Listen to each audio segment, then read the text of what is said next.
Welcome to the deep dive. This is where we take your sources, could be articles, research, maybe just our notes, and really pull out the key insights. We want to give you that shortcut to being, properly informed. And today, we're looking at something that feels like a pretty big shift in AI. If you follow this space, you know it moves incredibly fast. But July 2025, yeah, this month just feels different, like a real turning point. So, our mission today is to help you get your head around the main breakthroughs. We'll focus heavily on Anthropic's new Claude 4.5, especially its multimodal capabilities, which are pretty wild. Then we'll zoom out a bit, look at other big things happening this July, XAI's Grok 4, for instance, and also how global policy is scrambling to keep up. The main thing, really, is that this isn't just the same old AI getting faster. It feels like it's stepping into a new dimension. So, okay, let's unpack all of this. Right, let's kick things off with probably the biggest headline this month, Anthropic. They dropped Claude 4.5 on July 10th. Yep. And yeah, people are already calling it a game changer. They are.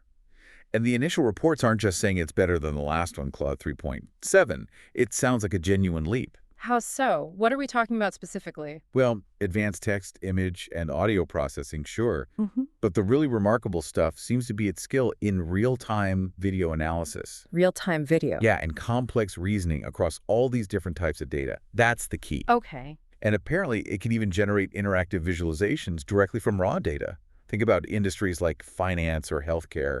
That's potentially huge. Yeah. Okay, interactive visuals from raw data. Are there numbers on performance? TechCrunch reported it outperforms OpenAI's O3 Mini Oh, yeah. by about 15% on multimodal benchmarks. And that claim seems to be holding up. It's been verified on Hugging Face's updated leaderboard, those independent tests. 15% is. Well, that's significant in this field. It really is. And what's truly fascinating here, I think, is that this isn't just about speed or more data types. It feels like a fundamental shift in how AI is interacting with information. How do you mean fundamental? Well, this whole multimodal thing, seamlessly pulling together text, images, audio, video, it changes what AI can do. It pushes it towards understanding the world more like humans do. Right, we naturally combine sight, sound, reading. Exactly. We integrate it all to get the full picture. Claude 4.5 seems to be taking a massive step towards that kind of holistic understanding. Which means it can tackle problems needing real contextual awareness, more than just pattern matching. Precisely. Moving closer to actual comprehension, you could argue. And the real-world impact. That's where it gets really interesting, right? Absolutely. Like you mentioned real-time video analysis. Imagine Claude 4.5 watching a live feed, summarizing it, maybe even generating a 3D model from it on the fly. Seconds, potentially. Think about autonomous driving or medical diagnostics. Yeah, Forbes had that example, didn't they? Assisting surgeons with MRI scans in real time. Offering insight 20% faster than human specialists. That's the claim. You spent faster in surgery. That redefines things. But, this raises an important question. The flip side of all this power is safety. Always the catch. Anthropic talks a lot about safety. Built-in guardrails, trying to prevent bias, misinformation. Which sounds good, necessary even. It does, but it's already under scrutiny. There was an ex-post at AI Watchdog on July 11th warning that these same safety features might actually limit Claude's flexibility. How so? Particularly in creative tasks. If the guardrails are too tight, does it stifle the very innovation we're excited about? It's a tough balance. So how do companies walk that line? Keep it safe, but also powerful and flexible. Well, Anthropic's argument, as I understand it, is that safety actually builds trust. And trust is essential if you want businesses, big enterprises, to actually adopt this stuff widely. Okay, that makes sense. Safety as a feature, not just a constraint. It's a complex calculation for sure. So Anthropic's pushing hard with Claude 4.5. But like we said, they're not alone this month. Things are moving fast across the board. Definitely not alone. Let's widen the lens then. What else is significant in July 2025? Well, you got XAI's Grok 4. Right, launched July 8th. Elon Musk's baby. And Musk himself is out there claiming it's the world's smartest AI. Of course he is. But is there substance behind that? Reuters did confirm its benchmarks are up there. It apparently rivals Claude 4.5 in reasoning and coding, so it's a serious contender. And there's big money behind it too, isn't there? From SpaceX. Yeah, reports on X, like from Act 41 around July 13th, mentioned a huge investment, like $2 billion from SpaceX. $2 billion. Wow. What for? Primarily to scale up Grok 4's deployment. And interestingly, specifically for space exploration applications. AI running things in space, it really does sound like sci-fi becoming reality. Stepping back, this fits perfectly with what IBM predicted. They said 2025 would be the year of the agent. The year of the agent, what does that mean exactly? It means we're moving beyond AI that just answers a single question or follows one command.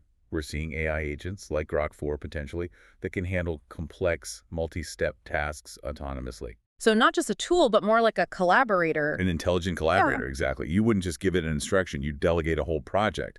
It demands a different way of working with AI. That is a fundamental shift, and we're seeing practical examples already. Well, the report is that Grok 4 is already orchestrating satellite data analysis for SpaceX. Really? Yeah, apparently cutting processing times by 30%. It's a serious efficiency gain in a complex field. Huge. But with Musk and XAI, there's usually controversy nearby, right? Naturally. And concerns have been raised. Posts on X, again, at Snowbeaver around July 14th, flagged potential biases in Grok 4, especially around content moderation. Ah, the bias issue. That keeps coming up. It does. And people are pushing XAI for more transparency about its training data, which is crucial, really, for trust and understanding how these powerful models make decisions. Okay, so we have these massive proprietary models like Claude and Grok pushing the envelope. But that's not the only story, is it? What about open source? Good point. And that brings us to Moonshot AI's Kimi K2. Kimi K2. That landed mid-month, around July 12th. The Verge reported on it. Right, and it's massive. A 1 trillion parameter model. 1 trillion. And it's open source. That's the key difference. Unlike Claude or Grok, Kimi K2's code is out there for anyone to use, inspect, build upon. Which could mean Potentially much faster innovation driven by global collaboration. People can experiment, adapt it, find new uses. and it's already being used. Yeah, reports suggest it's being integrated into educational platforms already for personalized learning at scale, things like that. That sounds incredibly promising. Democratizing powerful AI. It is promising, Yeah, but there are risks with open source too, aren't there? always a but. What are the concerns here? Tech Target raised this.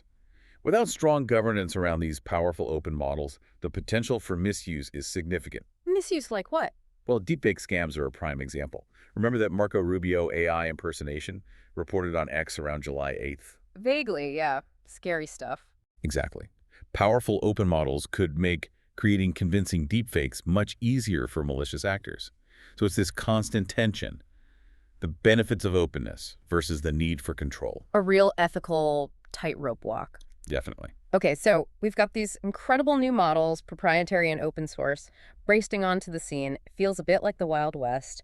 Who's trying to bring some order to this? What about governments, regulations? Yeah, that's the crucial next piece. How are policymakers responding? Let's start with Europe. Yeah, The EU's AI Act. That officially kicked in July 1st, 2025, right? correct. Effective date July 1st. Mhm. And TS2 Space noted it imposes pretty strict rules, especially on what they call high-risk AI systems. High risk meaning. Think healthcare, critical infrastructure, defense, law enforcement, areas where AI failure could have serious consequences. The Act demands transparency, human oversight, quite comprehensive. And the thinking is this EU Act might influence things globally. Absolutely. What's compelling here is that it's seen as setting a global benchmark. It's so comprehensive, other countries, other regions, they kind of have to react to it, even if they don't copy it exactly. It forces the conversation. Okay, so that's the EU setting a high bar. What about the US? Much more fragmented. Eric Seidel from Vero AI, he was quoted in Tech Target basically predicting minimal federal regulation under the current administration. So no big national AI law like the EU's. Doesn't look like it, no. It's more a patchwork, some state-level things, maybe industry-specific guidelines, but not unified federal approach. What are the implications of that difference? EU strict, US fragmented. Well, it's a double-edged sword, isn't it? On one hand, the less restrictive U.S. environment could spur faster innovation, less red tape, Move fast and break things. kind of. But the flip side is the risk of unchecked misuse. And it creates complexity for companies operating globally, different rules in different places. It's that classic trade-off, speed versus safety. The U.S. seems to be leaning towards speed right now. Interesting. Though even without federal law, specific sectors are demanding action, right? Like in healthcare. Yes, exactly. Health Tech magazine reported the American Medical Association passed a resolution back in June. What did it say? It mandates explainable AI in healthcare. Doctors, patients, regulators need to understand how the AI reached its decision, especially in diagnostics or treatment recommendations. Explainability. That seems crucial for trust, especially in medicine. It reflects that growing demand for accountability across the board, particularly in high-stakes fields. Okay, so we've covered a lot of ground. Claude 4.5's multimodal leap, Grok 4 and the rise of agents, Kimi K2 and the open source angle, plus this evolving policy landscape. So what does this all mean? Let's try to pull the threads together for you, the listener. Right. The big picture. First, Claude 4.5, that multimodal capability, understanding context across senses. It really does feel like a shift towards AI that's, well, a bit closer to how humans perceive the world, more context aware. Moving beyond just processing data towards something like understanding. Then you have Grok 4 and Kimi K2. They show the diversity here, the huge closed proprietary models versus the massive open source ones, both driving innovation like crazy. But both also highlighting that critical need for responsible development. The power is immense, so the guardrails matter. And underpinning all this is the policy struggle. The EU setting a precedent with its AI Act, while the US stays fragmented. This uneven regulation could make things messy for global innovation. A complex patchwork of standards, definitely. And businesses are jumping in. You mentioned ROI earlier. Yeah, Morgan Stanley reporting 70% of enterprises are already seeing return on investment from AI. So the adoption is real, and it's paying off for many. But it's not all smooth sailing, is it? There have been incidents. No, definitely not. And it's crucial to remember that you need to balance the hype. Think about that Air Canada chatbot fiasco. Ah, yes, where it gave incorrect refund advice based on its training. Yeah. Exactly. Legally binding advice, apparently. It's a stark reminder that just deploying powerful AI without rigorous testing, without careful oversight, can seriously backfire. Customer trust, legal standing. It's risky. Good cautionary tale. Even the smartest AI needs human checks. Absolutely critical. Looking ahead then, this idea of AI agents like Claude making visualizations or Grok handling satellite data, it promises automation on a scale we haven't seen before, right? Automating really complex workflows. That's the vision, yeah. Hugely powerful. But are companies actually ready for that? That's the million-dollar question. IBM actually raised this point about agent readiness. Age readiness. Yeah.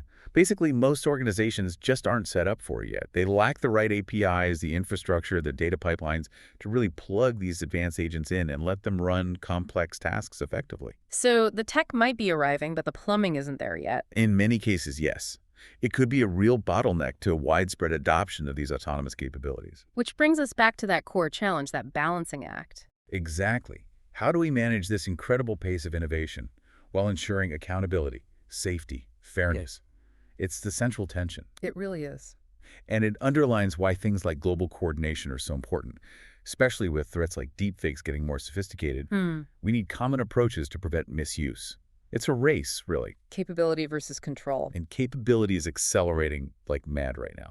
Okay, that feels like a good place to wrap up this deep dive into what's been a truly remarkable month for AI, July 2025.